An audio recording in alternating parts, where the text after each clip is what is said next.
Hi fans, please like our video and subscribe to the RotoWire channel. Then please go to rotowire.com/pod for a free 10-day trial. Welcome to a Wednesday edition of the RotoWire NBA podcast. Nick Whalen joined on this Wednesday afternoon by James Anderson. James, it's been a couple weeks since we've had you back in the mix, but glad to have you on today. A little bit of a condensed schedule on the podcast this week. Alex and I recorded Tuesday night. We're doing this Wednesday, and then there'll be another new episode on Thursday as we kind of account for the holiday on New Year's Day. We're going to focus mostly on some rookies. Not a huge sample size, of course, with most of these guys, but we've had a little bit to at least discuss over this last week, and we'll kind of go through some impressions of a few of those guys. We'll talk about Rookie of the Year odds, touch on a few other sportsbook items. But I want to begin looking at the Western Conference and a couple of teams. We'll throw a few more in there that we're either maybe a little worried about. Maybe their ceiling or their floor is a little bit different than we thought it might be. And I want to start with Golden State, which moved to 2-2 last night. The Warriors win against the Detroit Pistons, another come-from-behind win against a terrible Eastern Conference team. They were, of course, blown out by Brooklyn, blown out by the Bucks on Christmas Day. I mean, to me, my line with this, I've been asked about it a lot the last few days, has been I don't think that Draymond Green is all of a sudden the magical glue that's going to kind of make the Warriors come together and all of a sudden look like a competent playoff caliber team in the West. Yeah, I think he'll help for sure. I think he will make the offense look a little bit more aesthetically pleasing. What stands out to me when I watch them is whenever Curry doesn't have the ball, nobody else on the team knows how to initiate any kind of solid offense at all. So just having another high level passer, I think, will help the offensive movement and ball movement and everything like that. But I sort of wonder, I kind of want to pin some of this on Steve Kerr, to be honest. I think they're still kind of running the sort of beautiful offense they ran back when they had a bunch of basketball geniuses on the team, and they just don't have the personnel for that. And it's just, I think there's just the basketball IQ of their kind of core players is just so far below where it used to be that I wonder if they shouldn't have switched up the offensive game plan a bit more. Obviously, they didn't have a ton of time to really install anything like that. But, going into the year, I didn't feel confident about it, but I probably would have picked them to be the 8th seed. And now I would pick them to probably not even be in the play-in situation. So they're definitely probably one of the more disappointing teams for me in the early going. What's interesting looking at some of the futures at the DraftKings Sportsbook, the Warriors are 14-1 to win the West. Those are the 5th highest odds. Those are better odds than Portland, than Utah, than Phoenix, than Houston, New Orleans. I mean, I'm surprised that hasn't changed. Again, I don't think they're a Draymond Green away from looking competent. And I'm with you, it'll help, but it's not going to solve their shooting issues. I think that's the main thing is, and I said this to Alex yesterday, is I think the guy who comes out of this whole situation looking the best is Klay Thompson. Because, we're seeing Curry struggle. Obviously, Oubre and Wiggins have been just horrible off the ball, shooting, spacing. Draymond's not going to help that at all. I don't know. They don't really have another move in them, unless you go full drastic and try to make a Harden or a Beal type of trade, which maybe we can get to later. The Wizards are 0-4. I think if you're a team that's monitoring that, this is going about as well as it could be. But with Golden State, yeah, I'm with you. I was a little higher on them, I think, even than you were. I think if Stephen Curry, if you could guarantee me that he would play 65 out of 72 games, I would say, yes, they'll for sure make the playoffs. And even if he stays healthy now, I don't think that's a given at all. I think they were lucky to win these last 2 games against probably 2 of the 3 worst teams in the entire league. Yeah, I totally agree with all that. I do think when you're doing these odds, the title odds you referred to at DraftKings, you do sort of have to factor in the potential that they could swing a Beal trade. Right. I don't see them making a James Harden trade. But if you do Wiseman and the Minnesota pick,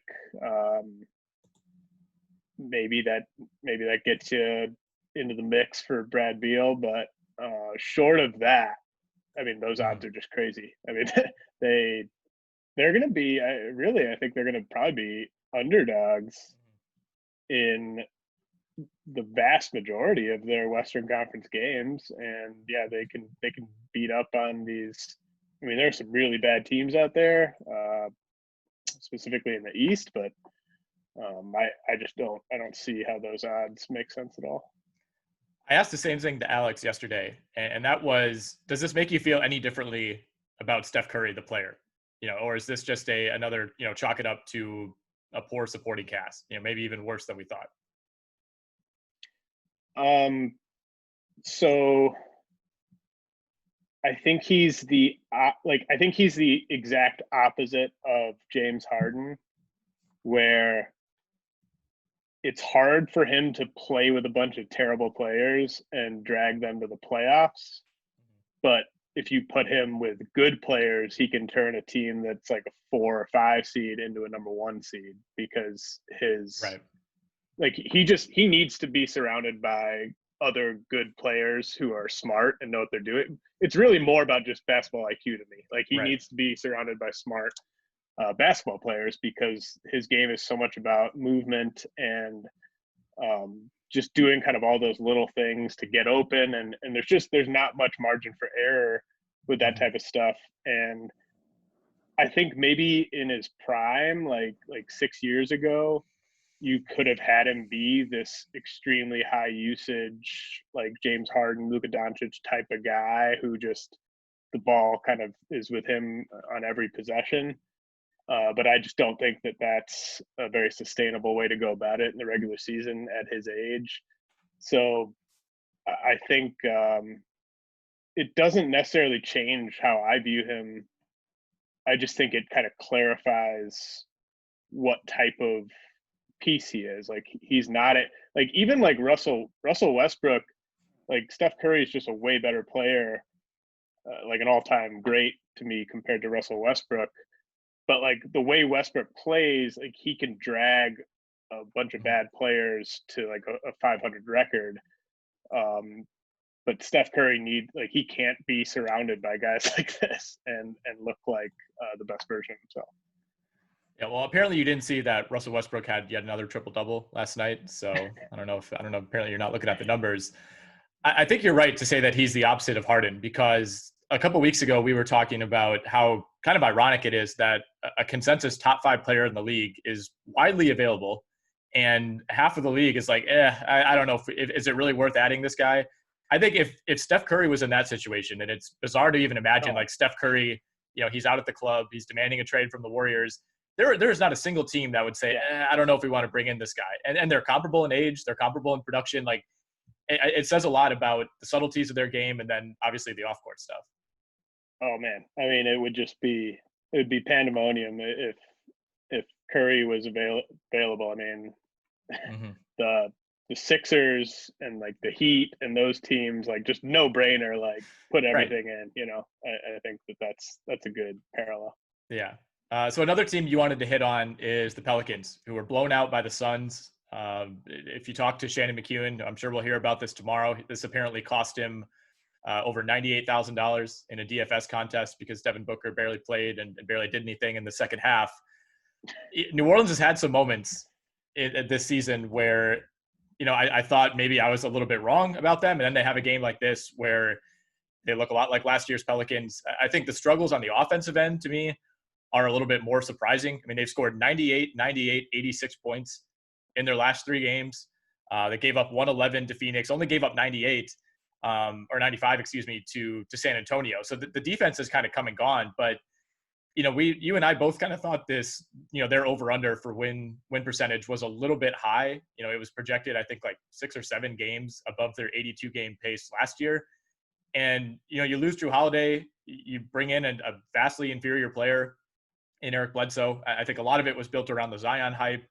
But it was just really hard for us, I think, to understand where this internal improvement is coming. And, they've been really up and down so far. And kind of on the whole, I feel about the same about the Pelicans as I did 2 weeks ago before we even started. Yeah, I mean, I think that we outlined a lot of the flaws of this roster before the season, but um, I obviously Zion and Steven Adams are non-shooters, and I think they fit well enough defensively that you could even make it work with those two non-shooters if the other three guys are just awesome shooters. But Eric Bledsoe, like he can hit threes in the regular season, but the big thing is that nobody guards him out there, and so that's the whole point. Like it's not about can you shoot like 35%. It's are you doing it? Is there gravity when you're out there? And it's really just like Lonzo Ball and Brandon Ingram and JJ Redick when he's out there. Maybe Josh Hart to a lesser extent, Nikhil Alexander Walker. I mean, they just don't have many guys that need to be guarded beyond the 3-point line. And so it kind of looks like a offense from like 20 years ago where you have like 1 to 3 shooters out there at the time. Yeah. And the big problem defensively is that whenever Steven Adams is off the court, they're like the worst defense in the league, basically. So right. That it was a bad job of constructing the roster. If the goal was to make the playoffs this year, I think you could argue that they should have sent Eric Bledsoe to Oklahoma City and held on to George Hill. I think he would at least have fit and given them like I buy Lonzo Ball's like improved 3-point shot. Like I think he's a legit like average shooter for the position now. So if you had Lonzo Ball and like George Hill and Brandon Ingram, I think you might have enough space on offense to let Zion really do damage. And the thing I love about Adams with Zion is that Adams just sets all these sort of cheeky, like moving screens, like in the paint to just kind of wall off his man and just give Zion more room to work with. Like I actually kind of like that pairing. It's just it's the Eric Bledsoe factor. And if you want to go with the Lonzo, Redick, Ingram lineup, then you're down a defender and your defense is worse. And Redick he's so old now. I think they don't have enough shooting on offense, and they're just so reliant on Steven Adams because Jackson Hayes is terrible. I mean, they don't have anyone that can protect the rim at all when Adams isn't out there. They basically did the same thing in the backcourt that they did in the front court. You can do one or the other. You can have the two non-shooters at power forward and center, or you can have, Bledsoe and Ball. Having them both out there in the same starting lineup is a disaster. And this is going to surprise you. They're 29th in offensive rating on the year. They're 5th in defensive rating. So that part hasn't been so bad. But they've also played, a team in Toronto that's really struggled offensively. They've had some favorable matchups so far that plays into that. And the other thing with the way that they're playing, you need to dominate the glass, right? If you're going to start Zion and Steven Adams, like you need to be pounding teams on the boards. And, defensive rebounding rate, they're like 9th or 10th. That's okay. But they're not a very good offensive rebounding team. They're below the league average in offensive rebounding rate. And if you're not winning that battle, I don't really understand what the payoff is.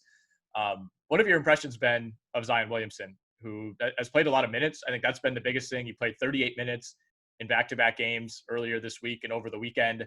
But then, last night against Phoenix, only plays 29 minutes, has 20 points, 2 rebounds, 2 of 6 at the line, no assists, 1 steal, 0 blocks. So I think he's better. He looks better than he did towards the end of last season, just from being able to move around and like kind of being in decent shape, I guess, by his standards. But I haven't seen that sort of ridiculous explosiveness. When he was at Duke, I mean, I don't know if that athlete is ever coming back necessarily. It's interesting you bring that up because, I was thinking about this the other day in the shower, actually, full disclosure. Nice. Think of the other great athletes that have been on his level that have come in. I really think it's like LeBron and Blake Griffin, right? At that position. I think you could even throw like a John Wall type player, like guys who with LeBron as a high schooler and those guys in college, it was like, wow, this is going to be insane. And when they got to the NBA, it was arguably even more insane because of the spacing and like Griffin, especially his first 2 years was that was 10 years ago now, but that was like, it was unbelievable. He was a phenom with how athletic he was. Does Zion have a single memorable dunk in the NBA so far? Maybe in like his very first summer league. I don't know. Like I don't know. There's not one. Like, you should be able to think of one, right? Yeah. Like, it's absolutely insane for like, he is arguably the craziest athlete, I think, to ever come into the league in terms of the hype, in terms of what he did in college and high school. Where is that? I mean, it's not like a highlight dunk is worth more than laying it in, but it's just kind of crazy that that's disappeared.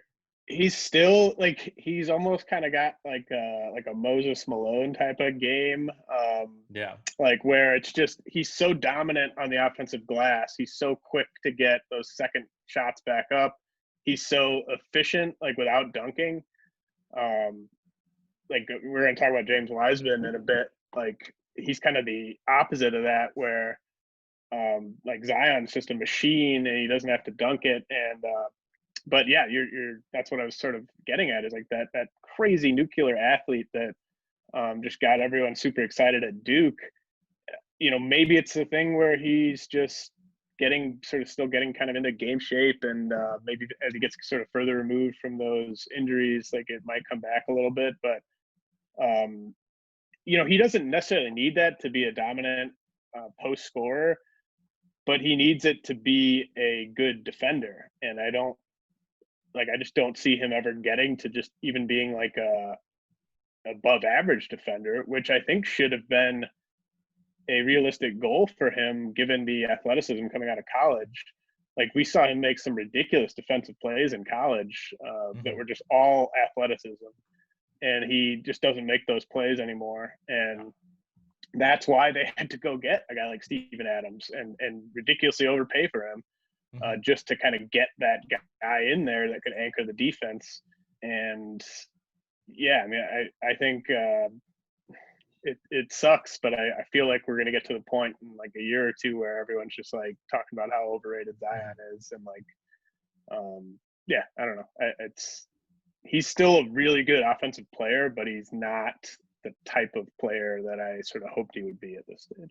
Here's the question for you. If you're the Grizzlies, would you trade Ja Morant for Zion Williamson right now? No. Right. And isn't that crazy? I mean, I wouldn't either. I think if you're the Pelicans, I don't think you would make that trade either. I think both teams are invested in their guys, but I mean, for as great as Morant is, I think people thought Williamson would be another step above.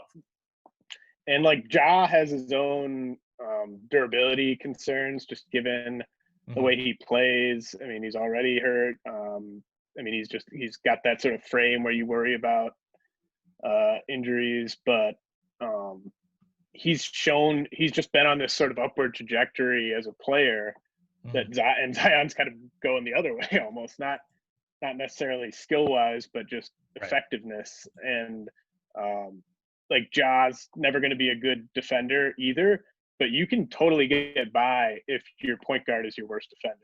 It's a lot tougher to get by if your center is your worst defender, and if you don't play him at center, you have to play him at power forward, and then you need a very specific type of center to fit around him. So I just think Ja is just a lot easier to build around.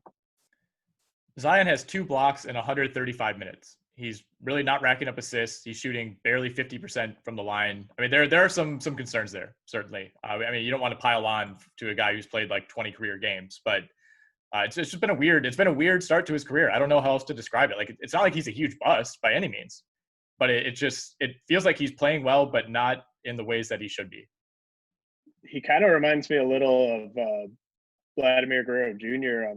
on the baseball side of things, where like he almost like peaked as like a 18-year-old, and his body, like, it's just like, I don't even know what in shape is for Zion. Like, what's he capable of doing in terms of getting into better shape? Like, is this as good as it gets? Is he not working on it? Like, I don't know. It's just, I feel like it's just been a little underwhelming. Yeah. All right. Do you want to hit on the Spurs or get to rookies? Well, I just wanted to say, like, so I sort of thought going into the year, like, the Warriors were the 8th seed. I kind of thought the Pelicans maybe had the best chance to unseat them and get that 8th seed. But now I'm looking at the Spurs and the Kings as maybe one of those two could sneak in there and get that 8 seed. I think the Spurs I sort of buy a little bit more. The Kings have had some fun games, but they still have a negative point differential. Like I kind of buy this. I think we both like the over on the Spurs coming into the year. Yep.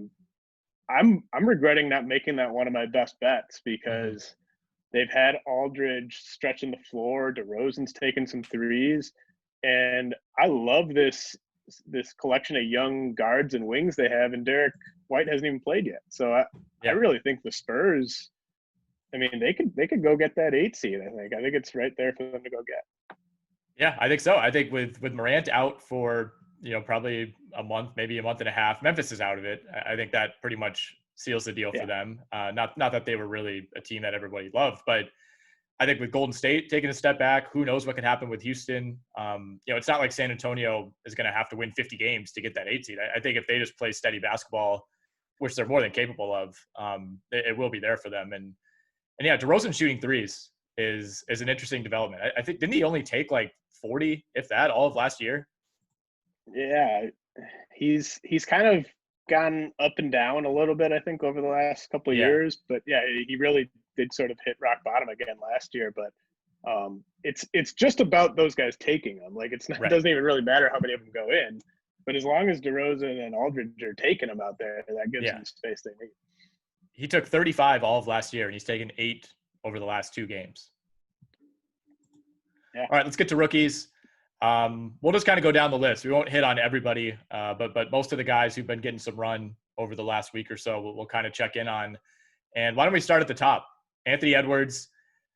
I would say this has been almost exactly what we expected, right? I feel like every time I check in on the Wolves, he has like 12 points in the first half, and then he finishes the game with like 14 points and misses like all 6 of his attempts in the second half. He had a kind of a touching tribute to Carmelo Anthony in their latest game, put up 12 points, no rebounds, no assists, no steals, 4 of 10 from the field, no free throw attempts in 25 minutes. He scored in double figures in all 4 games. He's easily the leading scorer among rookies. But, kind of like we were just talking about with Zion, there's just really not a whole lot else going on statistically. This is going to be such an interesting test case for like rookie of the year and stuff like that. Yeah. Because he could legitimately average like 18 or 20 points a game, and you could still look at his overall stat line and be like, this guy just isn't very good. Like he's always going to be a good stats bad team guy. Yeah. And what else does he do when he doesn't have the ball in his hands? This was kind of one of the big concerns I had about him coming out. Is it's not about like, yeah, he can go get a shot, he can go get a bucket for sure. But he, defensively, he's not impacting the game really. He's obviously not making his teammates better on offense. When you have his athleticism, you should just be so destructive, like on the glass, on defense and stuff like that. And I think he's kind of been sort of exactly what I expected him to be. But I wonder, like, rookie of the year usually goes to just who averaged the most points. And so I wonder, like, say we have Anthony Edwards leading all rookies in points per game by like 3 or 4 points. And then you have like someone like maybe Tyrese Halliburton or one of these other guys that's kind of just doing it all, but is only averaging like 13 points per game. I think that'll be pretty fascinating to see how that plays out. So Edwards leads all rookies, qualified rookies, for whatever that means at this point in the year, in usage rate, shockingly. He is positive, though, in terms of win shares, which is not always the case for rookies who, even if they're scoring a bunch, on a bad team, that can also be often be negative. So he's been fine. I think, honestly, I think he's been a little better than I thought he would be so far. Like the 3-point shot, I think looks a little further along than some people expected. He had a couple big games in the preseason, hitting a bunch of threes. But ultimately, the ceiling, it to me, like I just don't know where this goes. I think he could very well be like a 20+ point per game player, but it seems like his best case is more like Zach LaVine than Donovan Mitchell. Yes, yeah, LaVine's a really good one. not necessarily the same. Like, I don't think he's ever going to be as smooth with the jumper as Levine is, but yeah, very, very similar, where he's just going to put up really, really impressive scoring numbers, and his teams are just always going to be at like 35 wins. And, you know, he just doesn't, his team's not good enough for him to make all-star games, even though he's like 8th in the league in points per game. And yeah, I think that's exactly where this is headed. And that's just such a tough player to have on your roster, especially when it's the number 1 pick. Right. Because you're just so like invested, but you kind of know it's not going to turn out all that great for your team. Yeah. And so it's kind of like having, like, the Lions have had like Matt Stafford at quarterback for like, 15 years or whatever. And, he's fine. Like, he's like a top 20 quarterback, but you just know you're never going to win anything.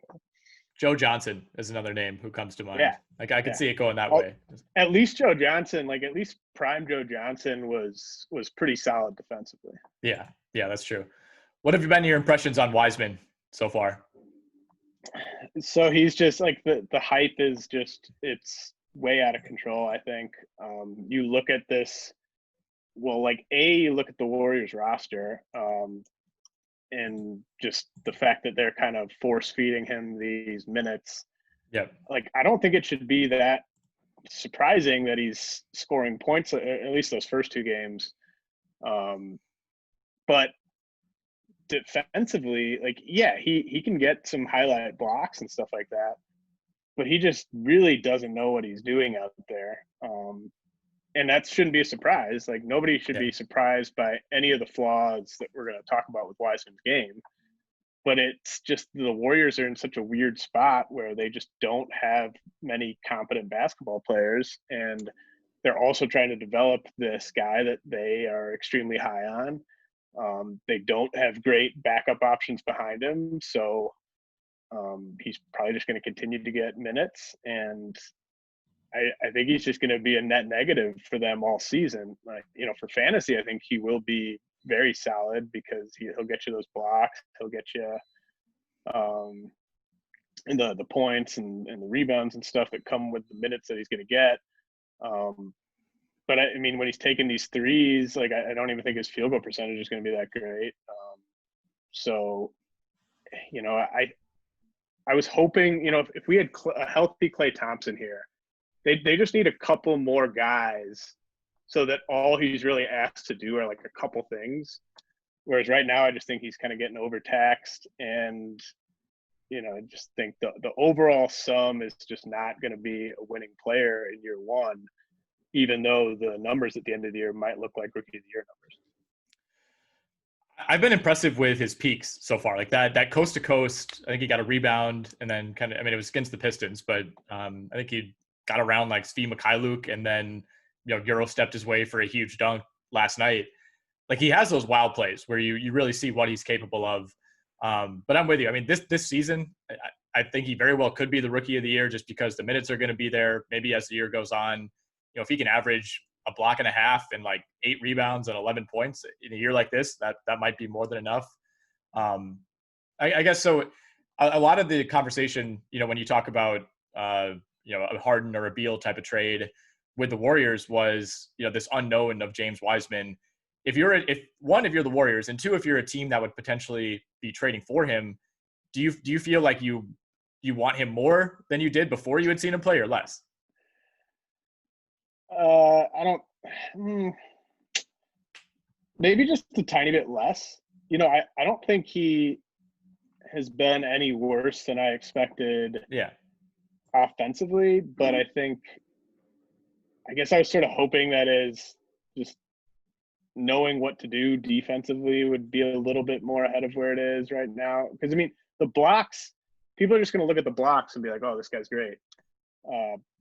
He might be the best athlete in the NBA. Like, he should be getting a ton of blocks. It's more about, is he doing the right thing? Is he making the right read, the right rotation on stuff where he's not getting blocks? I guess I thought his path, like the best path for him to be an all-star, was to be a little bit better on defense than he was on offense.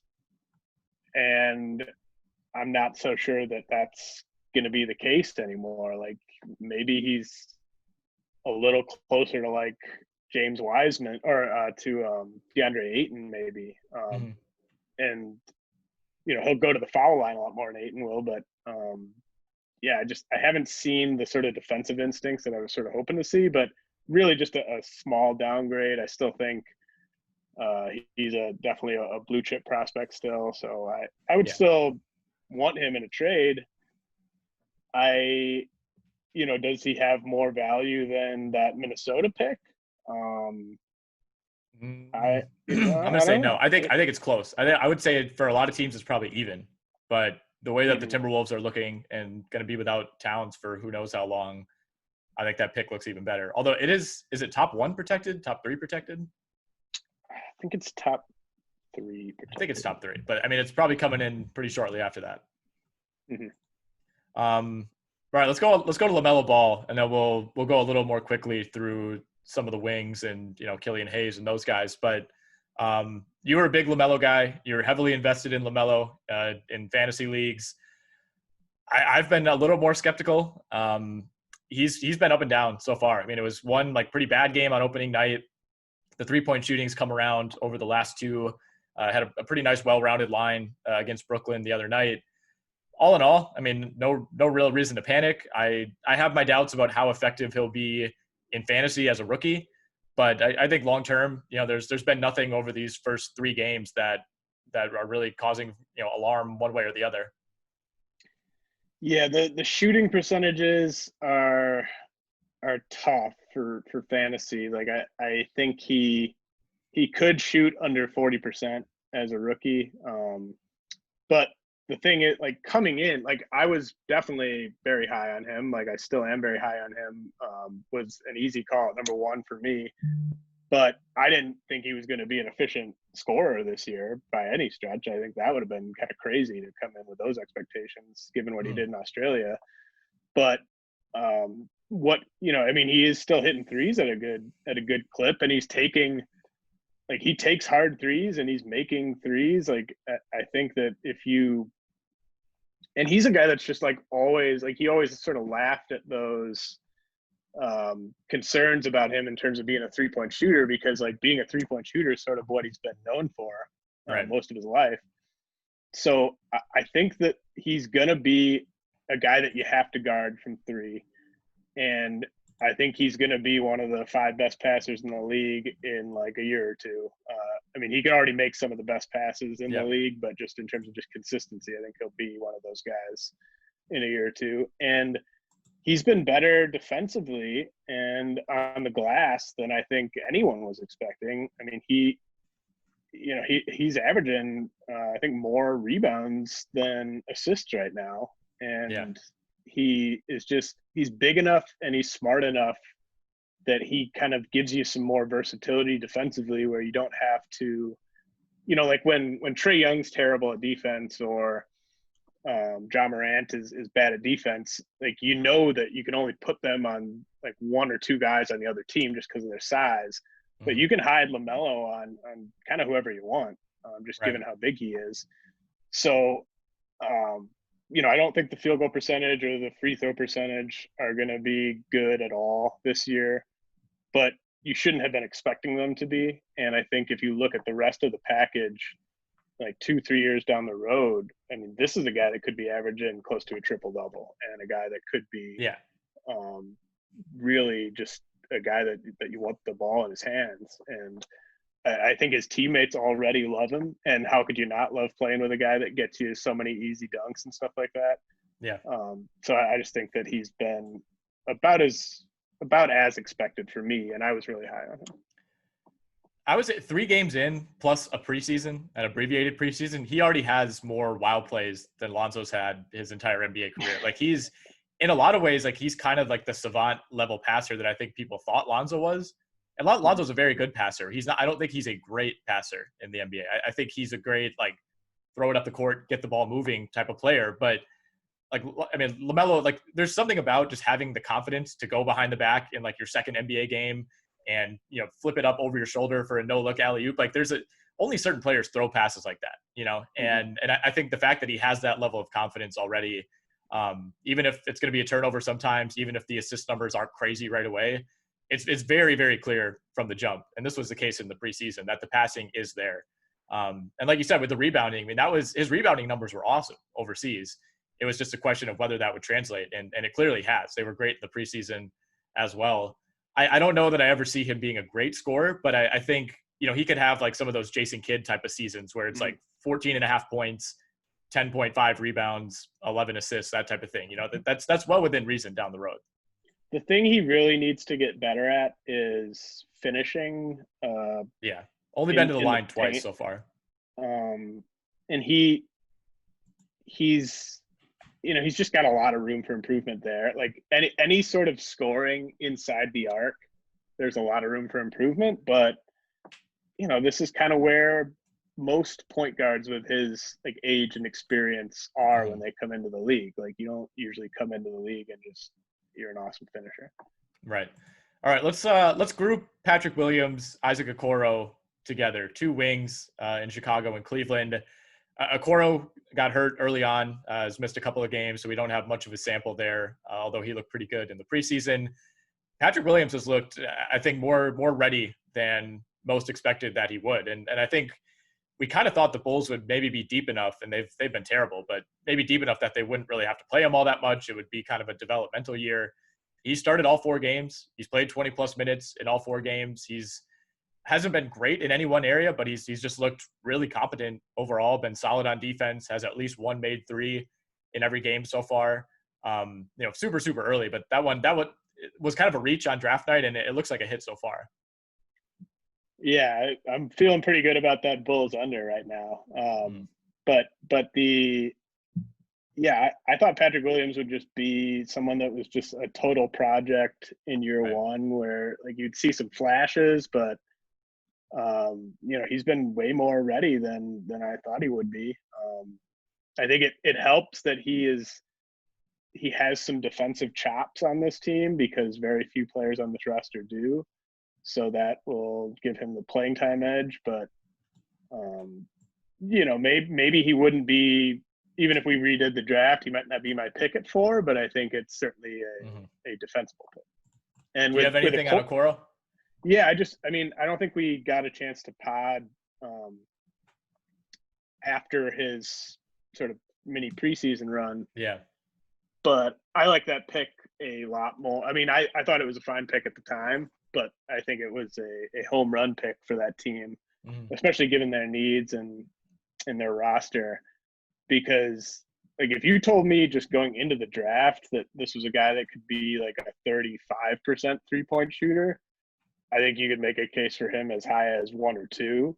And just the fact that he was taking and making some threes during the preseason is way ahead of where I expect him to be right now. So he clearly put a lot of time in on his jump shot between the end of his freshman season and the start of the preseason. And yeah, I just think he's such a great fit on that team.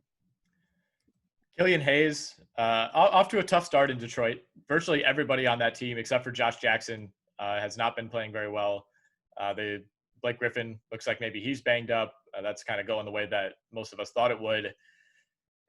Killian Hayes has not been good. I appreciate a team throwing a guy out there, especially when you recognize where you're at as a franchise, and there's no need to bring a guy along all that slowly when you're probably the worst team in the league. But this has not been good at all. And I think it's probably too early to say are they ruining him by throwing him out there? But this has some very big Emmanuel Mudiay vibes to it. Maybe some Dennis Smith vibes already. We're only 4 games in.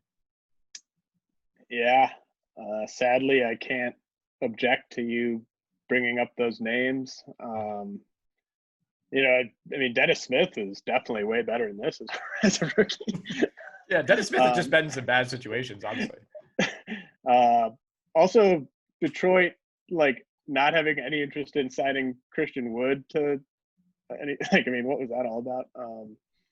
But I think Detroit is setting themselves up pretty nicely for a very nice draft pick and a loaded draft, so that they've got that going for them. But the worst thing would be if Hayes is bad enough this year that they might consider drafting over the top of him next year. Like that. I think. Oh, you have to. I think. I mean, Yeah. we'll see. Maybe. I mean, think of how bad Trae Young was. Maybe 2 months from now, we'll look back and laugh about this. But I don't think the Pistons are in any position to be drafting for need. Well, and you look at what like Dallas did when they had Dennis Smith. They didn't sit there and say, "Oh, we don't need another point guard." They were like, "No, we definitely need a better point guard than this guy." Right. And I could see Detroit doing the same thing with Hayes. So I think Detroit is probably where the should have taken Tyrese Halliburton really starts. It certainly applies to the Knicks at 8. Obi Toppin is hurt. We haven't really seen much from him. Denny Avdia in Washington has looked pretty good. I mean, he's been starting. No real complaints there. Still should have taken Halliburton. Do you have anything on Toppin and Avdia? Not enough to really draw any conclusions on Toppin, but I had concerns about Avdia's jumper in the draft, and so far that has not been a concern. And so, I mean, if Avdia is going to be like a 38% three-point shooter, then I think he makes much more sense as an NBA starter. Like I was worried that he was going to be a guy that nobody would respect out there, and it's looking like maybe that won't be the case. So that one could end up working out. But you're right. Yeah. He's looked good. Like the all-around stuff has been good with him. Mm-hmm. We got Jalen Smith at 10. This is a major should have taken Halliburton pick. Halliburton himself finally went 12. I have nothing to say about Jalen Smith. Do you? No. That was just a weird pick. It's going to remain a weird pick. Chances are he's probably just like okay and becomes like Gorgie Jang or something like that. Well, that was one of those, I think, where for some reason they just went into the draft and they were like, we're taking Jalen Smith no matter what. And they had Tyrese Halliburton fall right into their laps. Would have been just a perfect player to come off the bench for them and learn from like Chris Paul and stuff like that. And they're just like, nope, we have our guy.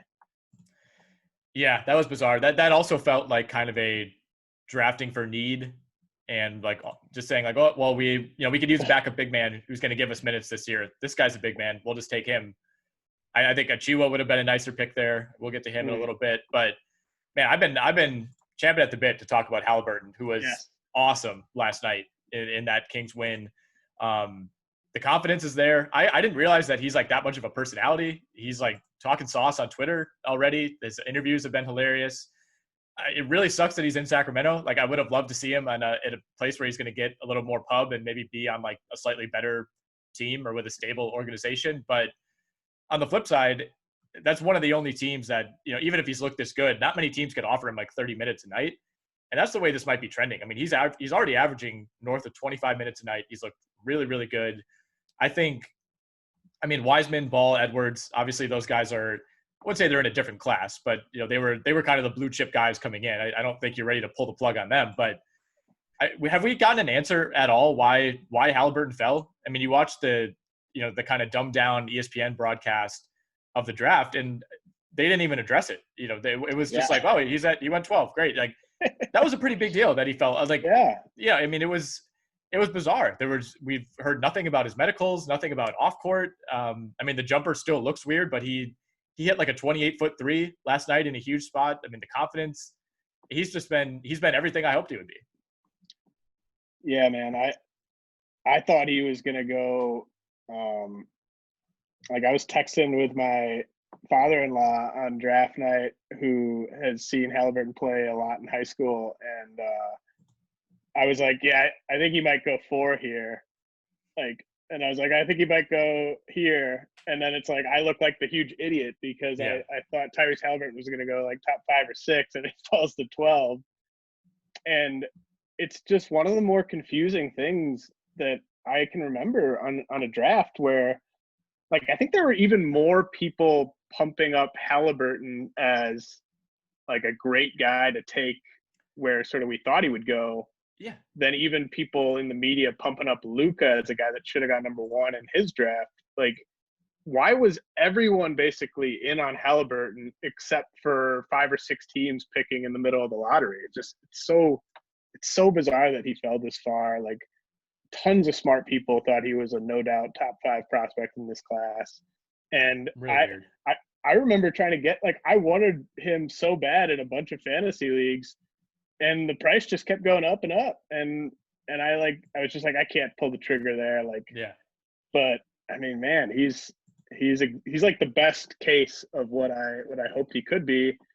And he's got the third highest rookie of the year odds now at plus 600.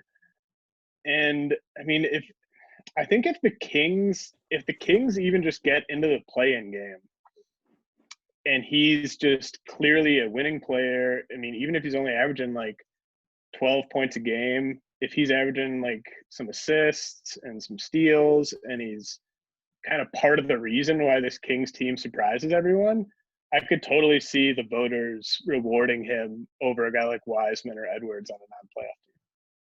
13 points, 6 assists, 3 steals, 3 rebounds, 3 threes last night against Denver in that win. He's 6 of 8 from 3 over his last 2 games. He is 8 of 13 from 3 on the year.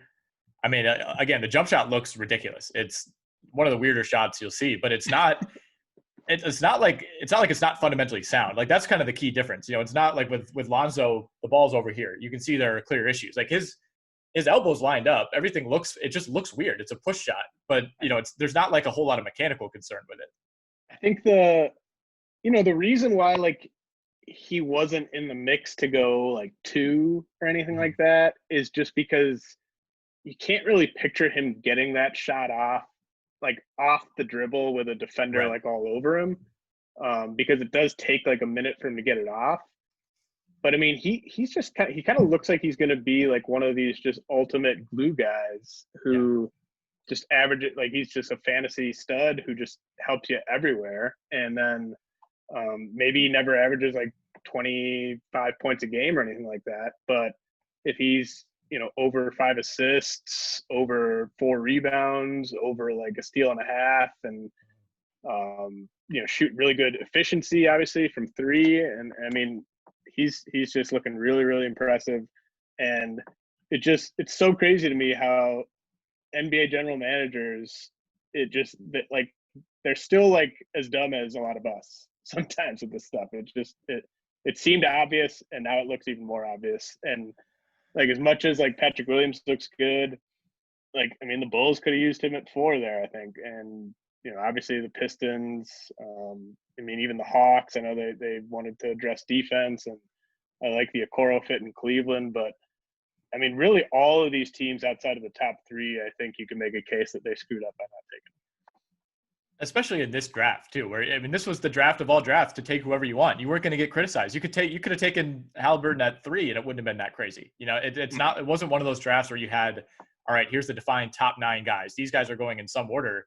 Outside of the top 2 or 3, I mean, it just wasn't the case. And that's what makes it, I think, all the more bizarre. Cole Anthony's been fine for the Magic. The minutes haven't quite been there. I do think if he was playing 27 minutes a game like Haliburton, I think he'd maybe get a little more pub. I think he's been pretty good. He's the only rookie that has a higher assist rate so far than Haliburton. So I think those guys have been a little more comparable, although I like Haliburton more. And he's been like, I don't expect him to continue to shoot, 22% from 3. Yeah. Like, I think he's the assist rate you talked about. I mean, he's averaging 4.5 rebounds, 4.5 assists in less than 20 minutes a game. Yeah. Like, once the 3-point shot sort of evens out and he's shooting kind of what his true talent is, even if it's only like 34%, 32%, like, he's going to be really good on a per minute basis. The question is, if this Magic team that's off to a roaring start, like if they kind of keep this up, like where do you see his minutes getting? Like, is he ever going to get to like 25 plus minutes this season as long as Markelle Fultz stays healthy? Probably not, I guess. I think it's either a combination of the Magic getting worse and somebody getting hurt. But I think they feel pretty good about their like top 6 right now. So, right. Terrence Ross has had a great start too. Not really a reason to reduce his minutes. Maybe once they lock up like the 1 seed and home court in the playoffs, they can start giving him some more minutes. I would say he's probably a hold for now. Maybe after the All-Star break. We'll see how that goes. Precious Achiuwa in Miami, getting a decent amount of run right away. I think he was one of those guys that I think we all pretty universally liked, especially when he went to Miami. Great fit. I thought this would be, he's spending a lot of time with the Sioux Falls Skyforce, spending a lot of time waving towels on the end of the bench. And, I mean, he's played 14, 19, 18 minutes so far for a team that has a pretty decent amount of big man depth. He's played over Kelly Olynyk and Myers Leonard, who've been on that team for multiple years. Yeah, I'm right there with you. Like, I thought it was going to take him a while to earn Eric Spoelstra's trust. Like, it's just crazy to me that they were able, without really any kind of a training camp preseason type of thing, the fact that he's already like firmly in their rotation is pretty surprising to me. And I mean, he is averaging like 4 fouls in less than 20 minutes a game, but he just looks competent out there. Like I've seen a decent amount of Heat this year, and you're never like, oh, he looks like a rookie. Like he just kind of looks like he belongs out there. And is just, I mean, perfect landing spot. I mean, that was super obvious on draft night. But I mean, is this a thing of just like Heat culture, Heat magic? Do you think he would have been like this ready, this competent if he had landed with like a kind of a more like a poorer franchise? It's tough to say. I don't know. It depends. I would say there's some teams that probably just wouldn't have even given him the shot, right? I think they'd be like, all right, well, you're too raw. We're not even going to let you prove that you're too raw. And he'd just be like the Sun, like you mentioned, like the Suns probably should have taken him over Jalen Smith. Like, is he playing like 15 minutes a game for the Suns right now? Like, I guess I just don't know. Should be, but probably not. Right? Yeah. I just don't know. Like, I mean, I think he's get as many shares as you can in your dynasty leagues, like, especially just with his athleticism and his length. Like, he's just got such a fantasy friendly game, like with the steals and the blocks and everything.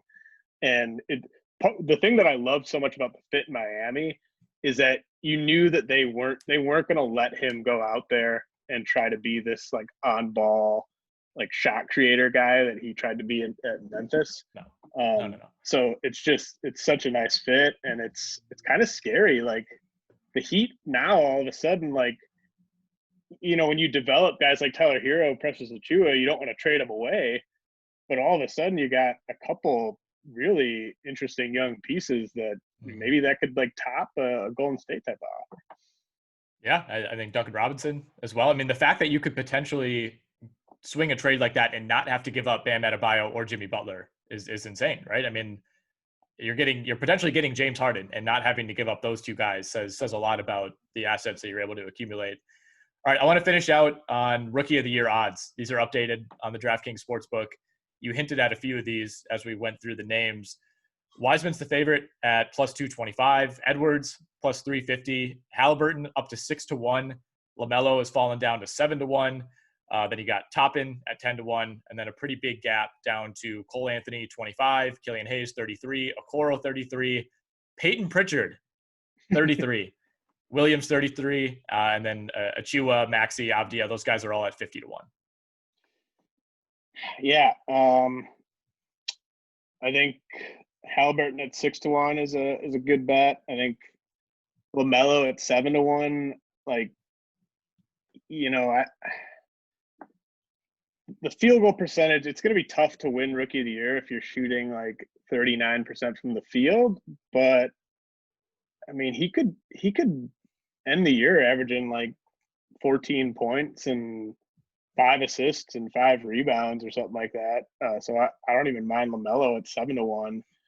I mean, Precious Achiuwa at 50-1 and Denny Avdia at 50-1. Like, if the Wizards trade Brad Beal and all of a sudden Avdia is playing like 30 minutes a game over the final couple months, or if Precious Achiuwa starts earning like 24, 25 minutes a game and is a two-way guy, like there will be smart writers that talk about how good he's been.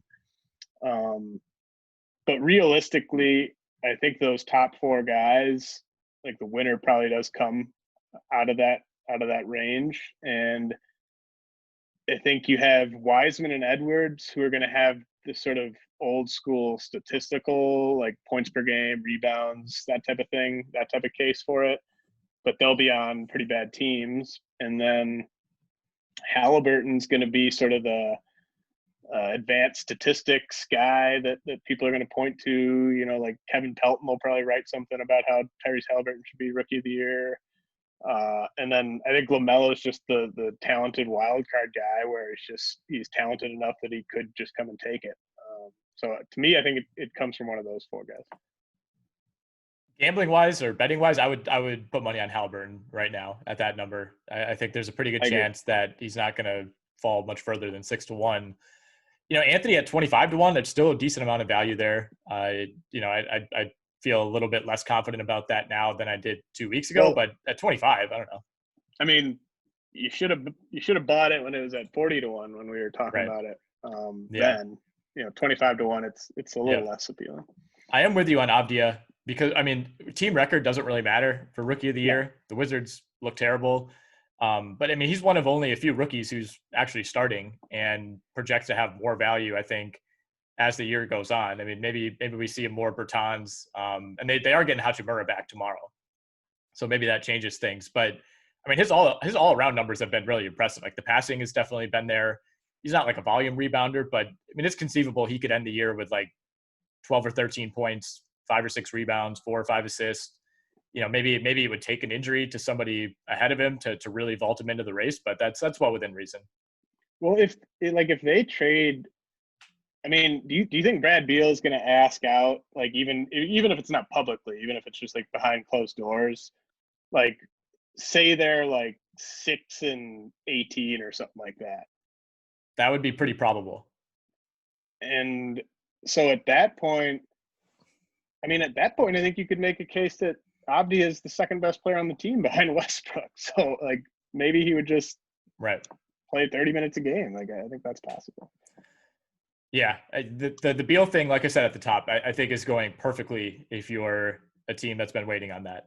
You couldn't have asked for a better start for the Wizards. Westbrook's getting his triple doubles. Beal's getting his numbers. They're losing to bad teams every night. They get swept by the Magic. Yeah, it's been an ideal start. Yep, I agree. All right, let's wrap it up there. Like I said, Ken, Alex, and Shannon will be back on Thursday. Hopefully you'll be a more regular guest this year. Obviously with the baseball season kind of somewhat in flux, we'll have to play that by ear, but happy to have you back, and hopefully we can do it again next week. Yeah, absolutely. Thanks for having me. All right.